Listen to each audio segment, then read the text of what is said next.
ഈ വീഡിയോയിൽ നമ്മൾ മിഡിൽ ഈസ്റ്റുമായിട്ട് ബന്ധപ്പെട്ട് വളരെ നിർണായകമായിട്ടുള്ള അപ്ഡേറ്റ് ആണ്. ഇതിൽ പ്രധാനമായിട്ടും ഈജിപ്തും ഇസ്രായേലും തമ്മിൽ എന്താണ് ബന്ധം, എന്ത് തന്നെ പ്രശ്നമുണ്ടായാലും ഈജിപ്തിന് ഒരിക്കലും ഇസ്രായേലിനെ എതിർത്ത് ഒരു ചെറുവിരൽ പോലും അനക്കാൻ പറ്റാത്ത രീതിയിൽ ഈജിപ്ത് ട്രാപ്പിൽ പെട്ടിരിക്കുകയാണ്. അതിന് പ്രധാനപ്പെട്ട കാരണം ഈജിപ്തിൻ്റെ പോളിസികളാണ്. അതെന്താണെന്നുള്ളതും അതേപോലെ ഈജിപ്തിൽ ഒരു ഗ്യാസ് പ്ലാന്റ് ഉണ്ട്. അത് സോഹാർ ഗ്യാസ് പ്ലാന്റ് എന്ന് പറഞ്ഞിട്ടുള്ള ഒരു ഗ്യാസ് പ്ലാന്റ് ആണ്. അതേസമയം ഇസ്രായേലിൻ്റെ ഉള്ളിൽ ഒരു ഗ്യാസ് പ്ലാന്റ് ഉണ്ട്, ലെവത്യാൻ ഗ്യാസ് പ്ലാന്റ് എന്ന് പറഞ്ഞിട്ടുള്ള ഗ്യാസ് പ്ലാന്റ്. അപ്പം ഈ ലെവത്യാൻ ഗ്യാസ് പ്ലാന്റ് ഇസ്രായേൽ ഇപ്പം റീസെൻ്റ് ആയിട്ട് ഡെവലപ്പ് ചെയ്ത് കൊണ്ടുവരുന്നതാണ്. ഇതിനാണ് ശരിക്കും പറഞ്ഞാൽ ഞാൻ ഇതിന് മുമ്പ് ഇട്ട വീഡിയോയിൽ ഞാൻ പറഞ്ഞിട്ടുണ്ടായിരുന്നു, നമ്മളെല്ലാം തന്നെ ചെയിൻ ഓഫ് ഈവൻസ് ആണ് കണക്ട് ചെയ്യുന്നത്, ഒന്നിനോടൊന്ന് ഇന്റർ കണക്റ്റഡ് ആയിരിക്കും. അപ്പോൾ അതുകൊണ്ട് കൃത്യമായിട്ട് ഇതെല്ലാം വാച്ച് ചെയ്ത് പോയാൽ മാത്രമേ മനസ്സിലാക്കാൻ പറ്റുള്ളൂ. ഇല്ലാന്നുണ്ടെങ്കിൽ ഇതിൻ്റെ പ്രീവിയസ് വീഡിയോ കണ്ടു കഴിഞ്ഞാൽ നിങ്ങൾക്ക് മനസ്സിലാക്കാൻ പറ്റും. അതായത് ഇസ്രായേൽ എന്തിനാണ് സൈപ്രസിൽ കൃത്യമായിട്ട് 1500 മുതൽ 2500 ട്രൂപ്പിനെ അവിടെ കൊണ്ട് നിർത്തുന്നത്. അത് പ്രത്യേകിച്ച് അവിടെ ഈ ഒരു ലെവത്യാൻ ഗ്യാസ് പ്ലാന്റുമായിട്ട് ബന്ധപ്പെട്ട ആ ഒരു സെക്യൂരിറ്റിയും കൂടി ഇതിനകത്ത് ഉറപ്പുവരുത്തുന്നു എന്നുള്ളതാണ് മനസ്സിലാക്കേണ്ടത്. അതുകൊണ്ടാണ് സൈപ്രസിൽ ഇസ്രായേലും ഗ്രീസും ചേർന്ന് ഒരുമിച്ച് സൈപ്രസിന് പ്രൊട്ടക്ഷൻ ഒരുക്കുന്നത്. അപ്പോൾ ഇതിൽ പ്രധാനപ്പെട്ട ഒരു വിഷയം എന്ന് പറഞ്ഞാൽ ഈ ലെവത്യാൻ ഗ്യാസ് പ്ലാന്റിൽ നിന്നും 2 രാജ്യങ്ങൾക്കാണ് ഏറ്റവും കൂടുതൽ ഗ്യാസ് പോകാൻ പോകുന്നത്. അതിലൊന്ന് ഗ്രീസ്. അതിൽ കടൽ മാർഗമുള്ള പൈപ്പ് ലൈൻ സ്ഥാപിക്കുമെന്നാണ് പറഞ്ഞിരിക്കുന്നത്. ഇപ്പം നിലവിൽ ടാങ്കർ ഫ്ലീറ്റുകൾ വഴിയാണ് സർവീസ് തുടരുന്നത്. അതേപോലെ ലെവത്യാനിൽ നിന്നും ഇസ്രായേൽ ത്രൂ ഈജിപ്തിലേക്ക് ഒരു കണക്ഷൻ പോകുന്നുണ്ട്. അതാണ് നമ്മൾ മനസ്സിലാക്കേണ്ടത്. ഇത് പുതിയതായിട്ട് പൈപ്പ് ലൈൻ നിർമ്മിക്കേണ്ട ആവശ്യമില്ല. കാരണം എന്താണെന്ന് വെച്ചാൽ ഇതിനു മുമ്പ് ഈജിപ്ത് ഇസ്രായേലിലേക്ക് ഗ്യാസ് കയറ്റുമതി ചെയ്തുകൊണ്ടിരുന്ന ഒരു രാജ്യമാണ്. ആ കയറ്റുമതി ചെയ്തുകൊണ്ടിരുന്ന ഒരു രാജ്യം ഇന്ന് പാപ്പരായി ഇന്ന് ഇസ്രായേലിൽ നിന്നും ഗ്യാസ് അതേ പൈപ്പ് ലൈനിലൂടെ തിരിച്ച് ഇറക്കുമതി ചെയ്തുകൊണ്ടിരിക്കുകയാണ്. അതാണ് നമ്മൾ മനസ്സിലാക്കേണ്ടത്. അപ്പോൾ അതായത് ഈജിപ്തിൻ്റെ പോളിസികൾ, അവരുടെ പോളിസി എല്ലാം തന്നെ വളരെ വീക്കായിരുന്നു. എങ്ങനെയാണ് ഗ്യാസ് കയറ്റുമതി ചെയ്തുകൊണ്ടിരുന്ന ഒരു രാജ്യം ഇത്തരത്തിൽ പാപ്പരായി ഗ്യാസ് ഇറക്കുമതി ചെയ്യേണ്ട ഒരു അവസ്ഥയിലേക്ക് എത്തിപ്പെട്ടത് എന്നുള്ളതിനെക്കുറിച്ച് ഒന്ന് ചെറുതായിട്ടൊന്ന് നോക്കിയിട്ട് നമുക്ക് ഫർദർ ആയിട്ടുള്ള കാര്യങ്ങളിലേക്ക് പോവാം. ഒരു കാലത്ത് ഈജിപ്ത് സ്വയം ഗ്യാസ് ഉൽപ്പാദിപ്പിക്കുകയും അത് കയറ്റുമതി ചെയ്യുകയും ചെയ്തിരുന്ന ഒരു രാജ്യമായിരുന്നു. ഇന്ന് അതേ രാജ്യം ഇസ്രായേലിൽ നിന്നും ഗ്യാസ് ഇറക്കുമതി ചെയ്യേണ്ട സാഹചര്യത്തിലേക്ക് എത്തിയിരിക്കുകയാണ്. ഇതിന് മെയിൻ ആയിട്ടുള്ള റീസൺ പറയപ്പെടുന്നത് ദീർഘകാല പദ്ധതി ഇല്ലാത്തതാണ് ഇതിന്റെ പ്രശ്നം. ഈ ഗ്യാസുമായിട്ട് ബന്ധപ്പെട്ടെന്നല്ല, ഒരു കാര്യത്തിലും ഒരു ലോങ് ടേം പോളിസി കൃത്യമായിട്ട് രൂപീകരിക്കാൻ ഈജിപ്തിന് കഴിഞ്ഞിട്ടില്ല. ഇതാണ് ഈജിപ്തിന്റെ പരാജയം. ഇത് എല്ലാ മേഖലകളിലും റിഫ്ലക്ട് ചെയ്യുന്നുണ്ട്. ഈജിപ്തിന് വളരെ വളരെ പ്രാധാന്യമുണ്ട് ഈ ഗാസ വിഷയവുമായിട്ട് ബന്ധപ്പെട്ട്. അപ്പോൾ അതുകൊണ്ട് ഗാസ വിഷയത്തിൽ പോലും എഫക്റ്റീവ് ആയിട്ടുള്ള തീരുമാനങ്ങൾ എടുക്കാൻ പറ്റാത്ത അവസ്ഥയിലേക്ക് ഈജിപ്ത് മാറിയിരിക്കുകയാണ്. അതിന് പ്രധാനപ്പെട്ട കാരണം ഈജിപ്തിന്റെ ഉള്ളിൽ നടക്കുന്ന ഈ ഒരു പ്ലാനിങ് ഫെയിലിയർ ആണ്. അനന്തരം ഞാനൊരാളെ ദീർഘകാലത്തേക്ക് ഡിപ്പെൻഡ് ചെയ്ത് മുന്നോട്ട് പോകേണ്ട സാഹചര്യത്തിലേക്ക് തള്ളപ്പെട്ടിരിക്കുകയാണ്. അപ്പോൾ അങ്ങനെയാണെന്നുണ്ടെങ്കിൽ പിന്നെ എങ്ങനെയാണ് ഞാൻ അയാളെ എതിർക്കുക? ആ ഒരു പൊസിഷനിലാണ് ഈജിപ്ത് ഇന്ന് നിൽക്കുന്നത്. മറ്റേ ഓപ്പോസിറ്റ് സൈഡിൽ നിൽക്കുന്നത് ഇസ്രായേലാണ്.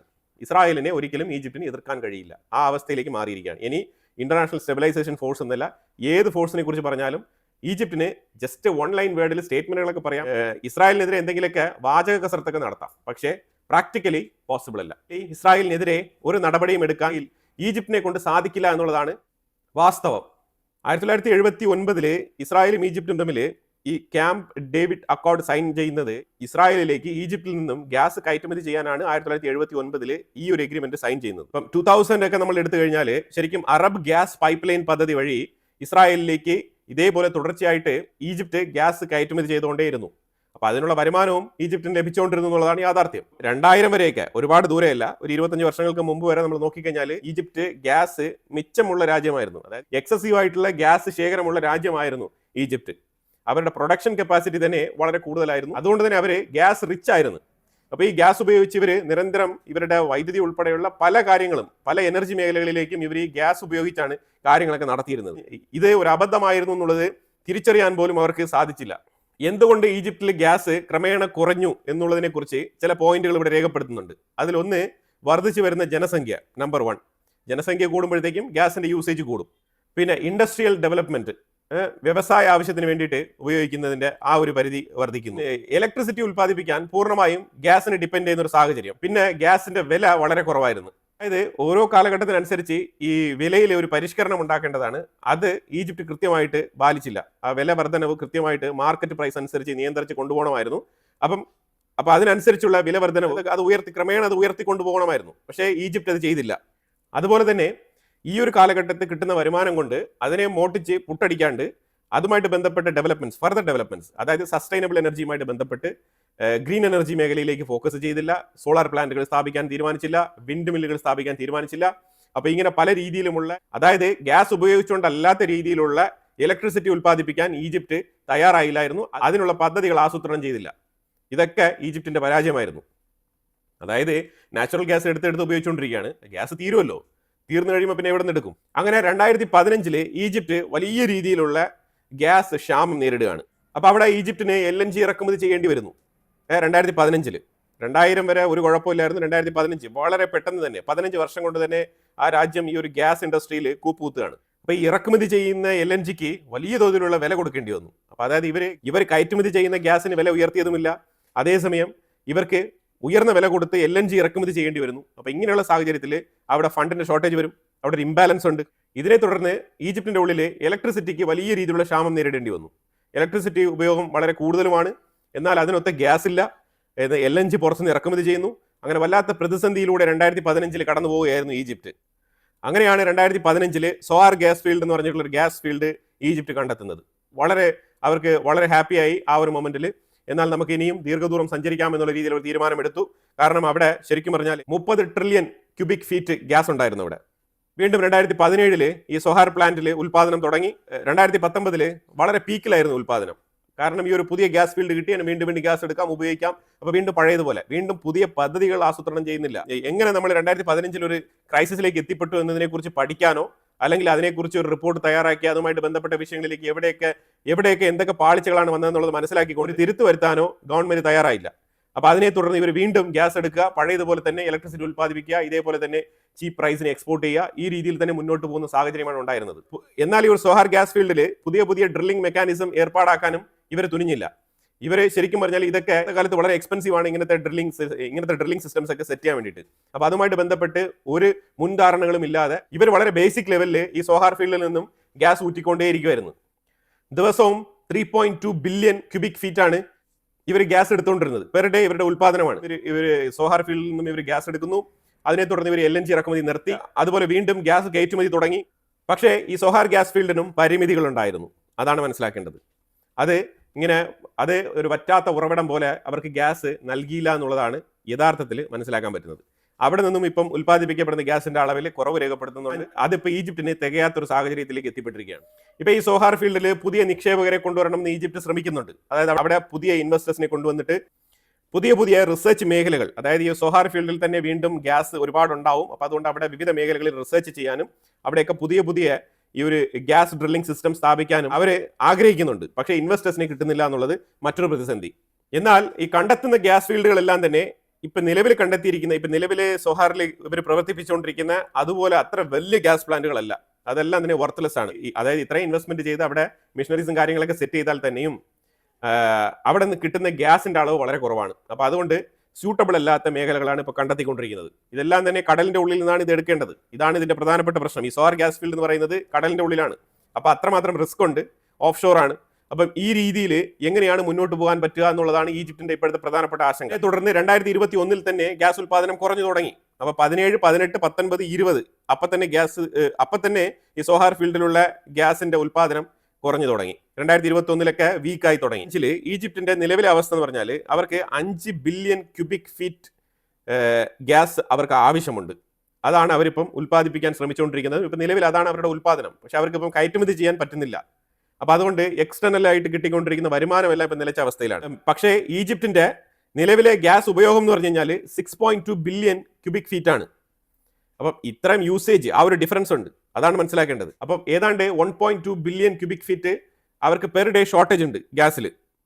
എന്നാൽ ഈ സോഹാർ ഫീൽഡിൽ നിന്നും ഇപ്പം അവർക്ക് കിട്ടുന്ന ആ ഒരു ഗ്യാസിന്റെ അളവെന്ന് പറഞ്ഞാൽ 23% മാത്രമാണ്. അതായത് ഈജിപ്തിൽ വേണ്ട മൊത്ത ക്വാണ്ടിറ്റിയിൽ 23% മാത്രമാണ് ഈ സോഹാർ ഫീൽഡിൽ നിന്നും കിട്ടുന്നത്. ബാക്കിയുള്ളതെല്ലാം എന്താണ് ചെയ്യേണ്ടത്? ഇറക്കുമതി ചെയ്യണം. അപ്പോൾ ഇനി ഇത് ആര് ഇറക്കുമതി ചെയ്തു തരും എന്ന് അവർ തിരഞ്ഞപ്പോൾ അവർക്ക് മനസ്സിലാക്കാൻ പറ്റിയത് ഇസ്രായേൽ തരും. കാരണം ഇസ്രായേൽ തൊട്ടടുത്ത രാജ്യമാണ്. അപ്പോൾ അതുകൊണ്ട് പെട്ടെന്ന് തന്നെ ഒരു പൈപ്പ് ലൈനിലൂടെ, പണ്ട് ഇട്ടിരുന്ന അതേ പൈപ്പ് ലൈനിലൂടെ, പണ്ട് ഈജിപ്റ്റ് ഇസ്രായേലിലേക്ക് കൊടുത്ത പൈപ്പ് ലൈനിലൂടെ ഇസ്രായേൽ ഇപ്പം ലാബത്യാൻ ഗ്യാസ് ഫീൽഡിൽ നിന്നും ഈജിപ്തിലേക്ക് ഗ്യാസ് കയറ്റുമതി ചെയ്യാണ്. LNG ഇപ്പം നിലവിൽ ഈജിപ്റ്റ് ഇറക്കുമതി ചെയ്തുകൊണ്ടിരിക്കുന്നത് $13 പെർ MMBTU, അതായത് thermal unit, British thermal unit എന്നാണ് ഇതിനെ വിളിക്കുന്നത്. മില്യൺ ബ്രിട്ടീഷ് തെർമൽ യൂണിറ്റിന്റെ ഷോർട്ട് ഫോം ആണ് MMBTU എന്ന് വിളിക്കുന്നത്. ഇങ്ങനെയാണ് ഗ്യാസിന്റെ ഒരു മെഷർമെന്റ്. LNGയുടെ MMBTUവിന് ഏതാണ്ട് $13 കൊടുക്കണം. പക്ഷേ അതേസമയം ഇസ്രായേലിൽ നിന്നും ഇറക്കുമതി ചെയ്യുന്ന ഗ്യാസിന് ഈജിപ്റ്റ് എത്രയാണ് കൊടുക്കുന്നത് വെച്ചാൽ $7 to $8 MMBTUവിന് അത്രയാണ് പേയ്മെന്റ് കൊടുക്കേണ്ടത്. അപ്പം ഇത് താരതമ്യേനെ വല്ലാത്ത രീതിയിലുള്ള ഒരു വില കുറവാണ്. ഏതാണ്ട് 50% ഡിഫറൻസ് ഉണ്ട്, പ്രൈസ് ഡിഫറൻസ്. അപ്പം അതുകൊണ്ട് ഇസ്രായേലിന്റെ ഗ്യാസിലേക്ക് ആകർഷകരായിട്ട് ഈജിപ്റ്റ് ഇപ്പം ഇസ്രായേലിന്റെ അടിമയായിട്ട് മാറിയിരിക്കുകയാണ്. അതാണ് മനസ്സിലാക്കേണ്ടത്. കാരണം ഇനി കൂടുതൽ ശബ്ദമുയർത്തിയാൽ ഈ ഗാസ വിഷയത്തെക്കുറിച്ചൊക്കെ കൂടുതൽ സംസാരിക്കാൻ പോയി കഴിഞ്ഞാൽ ഇസ്രായേൽ ഈ ഒരു 7-8 എന്നൊക്കെ പറഞ്ഞ പ്രൈസ് ഇവർക്ക് 13 വരെ ഉണ്ട് പ്രൈസ് ക്യാപ്പ്. അപ്പം ഇസ്രായേലിന് വേണമെങ്കിൽ അത് ഉയർത്താം, $12.99 ഒക്കെ ആക്കാം. ആരും ചോദിക്കാനില്ല, ഒന്നും പറയാനില്ല. അപ്പം അതുകൊണ്ട് കുറച്ചൊക്കെ അടങ്ങി ഒതുങ്ങിയൊക്കെ ഇരുന്ന് കഴിഞ്ഞാൽ ഇസ്രായേൽ ഇതേ പ്രൈസിന് തന്നെ കൊടുക്കും. അപ്പോൾ ആ രീതിയിലേക്ക് കാര്യങ്ങൾ മാറിയിരിക്കുകയാണ്. അപ്പോൾ ഇപ്പം ഞാൻ ഇത് പറയാനുള്ള കാരണം എന്താണെന്ന് വെച്ചാൽ ഈജിപ്തും ഇസ്രായേലും തമ്മിൽ വളരെ നിർണായകമായിട്ടുള്ള ഒരു കരാർ സൈൻ ചെയ്തിരിക്കുകയാണ്. 2040 വരെ ഈ എഗ്രിമെന്റ് നിലനിൽക്കും. 2040 വരെ, അതായത് 2040 വരെ ഈജിപ്റ്റ് ഇസ്രായേലിൽ നിന്നും ഗ്യാസ് ഇറക്കുമതി ചെയ്യാൻ വേണ്ടിയിട്ടുള്ള കരാറാണ് ഒപ്പിട്ടിരിക്കുന്നത്. ഏതാണ്ട് $35 ബില്യൺ വർത്ത് വരുന്ന എഗ്രിമെന്റ് ആണ്. മനസ്സിലാക്കിക്കോണം. ഈജിപ്റ്റ്, അതായത് ഈ ഗാസയ്ക്ക് വേണ്ടിയിട്ട് ഇസ്രായേലിനെ ഘോര എതിർത്ത് സംസാരിക്കുന്ന രാജ്യങ്ങളുടെയൊക്കെ നിലപാടുകളാണ് ഞാനിവിടെ പറയുന്നത്. ഇതേപോലെ വെള്ളത്തിന്റെ ഒരു വീഡിയോ നമ്മൾ ചെയ്തിട്ടുണ്ടായിരുന്നു.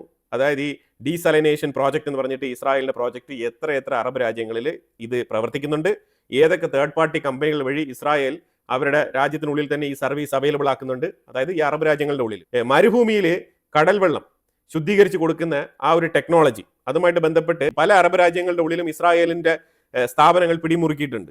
ഇതൊക്കെ നമ്മൾ മനസ്സിലാക്കിക്കൊണ്ട് വേണം ഈ ഇസ്രായേൽ ഗാസ വിഷയത്തെ നോക്കി കാണാൻ. എന്തുകൊണ്ടാണ് അറബ് രാജ്യങ്ങൾ ഇങ്ങനെ മിണ്ടാതിരിക്കുന്നത്? അമേരിക്കയോട് മാത്രം കാര്യങ്ങൾ പറയുന്നത്? എന്തുകൊണ്ട് ഇവർക്ക് ഇസ്രായേലുമായിട്ട് നേരിട്ട് സംസാരിക്കാൻ പറ്റുന്നില്ല?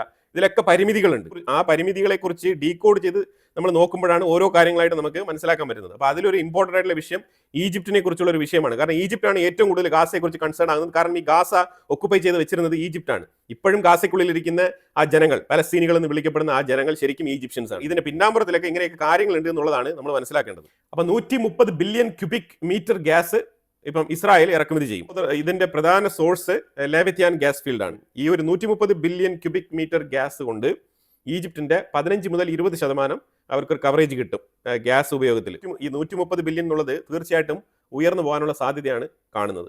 നിലവിൽ അവർ മുടക്കാൻ ആഗ്രഹിച്ചിരിക്കുന്ന ഒരു പൈസ മനസ്സിലായല്ലോ, $35 ബില്യൺ എന്ന് പറഞ്ഞ ആ ഒരു കണക്കനുസരിച്ചിട്ടാണ് ഈ ക്വാണ്ടിറ്റിയിലേക്ക് ഗ്യാസ് നിജപ്പെടുത്തിയിരിക്കുന്നത്. ഇപ്പൊ ഈജിപ്റ്റ് കൂടുതൽ പൈസ കൊടുത്തു കഴിഞ്ഞാൽ കൂടുതൽ ഗ്യാസ് കൊടുക്കും ഇസ്രായേൽ, അത്രേ ഉള്ളൂ. ഒരു കാലത്തെ കസ്റ്റമർ ഇപ്പം വിൽപ്പനക്കാരനായിട്ട് മാറിയിരിക്കുകയാണ്. അതാണ് ഇസ്രായേൽ ഈജിപ്തിന്. അതുപോലെ യൂറോപ്പിലേക്കുള്ള റീ എക്സ്പോർട്ട്, അതും ഈജിപ്റ്റ് ത്രൂ നടത്താൻ വേണ്ടിയിട്ട് ഇസ്രായേൽ ഈ ഒരു എഗ്രിമെന്റിൽ ആ പോയിന്റ് എഴുതി ചേർത്തിട്ടുണ്ട്. അപ്പം ഈജിപ്റ്റ് ത്രൂ യൂറോപ്പിലേക്കും ഗ്യാസ് സപ്ലൈ നടത്താൻ വേണ്ടിയിട്ട് ഇസ്രായേൽ പദ്ധതി ഒരുക്കുന്നുണ്ട്. അത് ഈജിപ്തിന്റെ LNG ടെർമിനലുകൾ വഴി അതേ റൂട്ടിലായിരിക്കും ഈ ഒരു ഗ്യാസ് പൈപ്പ് ലൈനും കൂടി കടന്നു പോകാൻ പോകുന്നത്.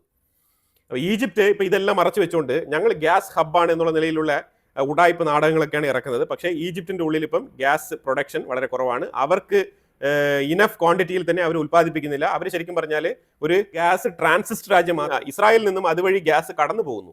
അവരൊരു ട്രാൻസിസ്റ്റ് റൂട്ട് മാത്രമാണ് ഈ ഗ്യാസിനെ സംബന്ധിച്ചിടത്തോളം. അല്ലാതെ യാതൊരു രീതിയിലുള്ള ഇടപെടലുകളും ഇതിനകത്ത് ഇല്ല എന്നുള്ളതാണ് മനസ്സിലാക്കേണ്ടത്. ഇപ്പം റഷ്യ ഉക്രൈൻ യുദ്ധം കൊണ്ട് ശരിക്കും റഷ്യൻ സൈഡിലുള്ള ഗ്യാസ് പ്രൊഡക്ഷനും വളരെ കുറവാണ്. കാരണം ഉക്രൈൻ ആണെങ്കിൽ ഇടയ്ക്കിടയ്ക്ക് പോയി റഷ്യയുടെ ഗ്യാസ് ഫീൽഡും അവരുടെ എനർജി മേഖലയൊക്കെ അറ്റാക്ക് നടത്തുകയാണല്ലോ. അപ്പോൾ അതുകൊണ്ട് അവരുടെ ഉൽപ്പാദനവും കുറഞ്ഞിട്ടുണ്ട്. അപ്പോൾ അതുകൊണ്ട് തന്നെ ശരിക്കും ഇസ്രായേലിന്റെ ഗ്യാസിന് ഇപ്പം മാർക്കറ്റ് വാല്യൂ വളരെ കൂടുതലാണ്. അപ്പോൾ US-ന്റെ പിന്തുണയോടുകൂടി ഇസ്രായേലിന്റെ ഗ്യാസ് ഈ അറബ് മേഖലയും യൂറോപ്പ് മാർക്കറ്റും പിടിച്ചടക്കാനുള്ള ശ്രമത്തിലാണ് ഇപ്പം ഈ ലാവിത്യാൻ ഗ്യാസ് ഫീൽഡ് വെച്ചിട്ട് ഇസ്രായേൽ വളരെ വ്യക്തമായിട്ടുള്ള ബ്ലൂ പ്രിന്റ് തയ്യാറാക്കിയിരിക്കുന്നത്. അതിന് ഒരു പ്രൊട്ടക്ഷൻ ഒരുക്കാനും തുർക്കിയുടെ ഭാഗത്തു നിന്നുള്ള ആക്രമണങ്ങളെ ചെറുക്കാനുമാണ് സൈപ്രസിൽ കൃത്യമായിട്ട് അവിടെ ഒരു പദ്ധതി ഒരുക്കുന്നത്. അവിടെ 2500 ട്രൂപ്പിനെ അവിടെ വിന്യസിച്ചുകൊണ്ട് ഗ്രീസും ഇസ്രായേലും സൈപ്രസും ഒത്തുചേർന്ന് അവിടെ പെർമനന്റ് ആയിട്ട് തന്നെ ഒരു മിലിറ്ററി ബേസ് സ്ഥാപിക്കുന്നുണ്ട്. അപ്പം ഇതൊക്കെ തന്നെ ഇതിന്റെ ഭാഗമാണ്. ജിയോ പൊളിറ്റിക്സ് എന്ന് പറയുമ്പോഴത്തേക്കും നമ്മൾ എപ്പോഴും നേരിട്ട് കാണുന്നത് പോലെയല്ല, ഇതിന്റെ ബാക്ക് ഓഫീസിൽ ഒരുപാട് വർക്കുകൾ നടക്കുന്നുണ്ട്. അപ്പോൾ അതുമായിട്ട് ബന്ധപ്പെട്ട ഒരു വർക്കാണിത്.